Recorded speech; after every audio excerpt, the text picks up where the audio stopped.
Madam, माझं सोनोग्राफीचा report normal आहे, पण मला पिरियडमध्ये एवढं पेन का होतं?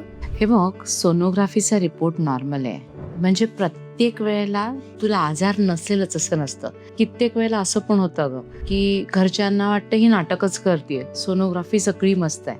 कित्येक वेळेला अशा कंडिशनमध्ये एंडोमेट्रिओसिस पण असू शकतं. एंडोमेट्रिओसिस सोनोग्राफीत दिसेलच असं नाही. जर एंडोमेट्रिओसिस ओव्हरीत असेल तर ते चॉकलेट सिस्ट म्हणून दिसतं.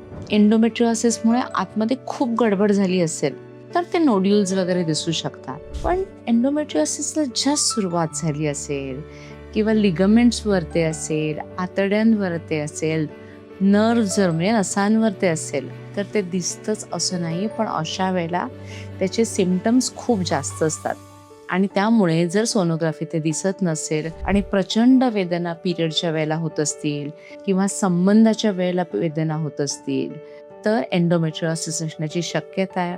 आपल्याला एक स्पेशल MRI करून घ्यावं लागेल एंडोमेट्रिओसिस आहे का बघायला. नाहीतर गोल्ड स्टँडर्ड जी काही प्रोसिजर आहे ती म्हणजे लॅप्रोस्कोपी. लॅप्रोस्कोपीमध्ये आपल्याला नक्की समजेल की आपल्याला एंडोमेट्रिओसिस आहे का. ठीक आहे.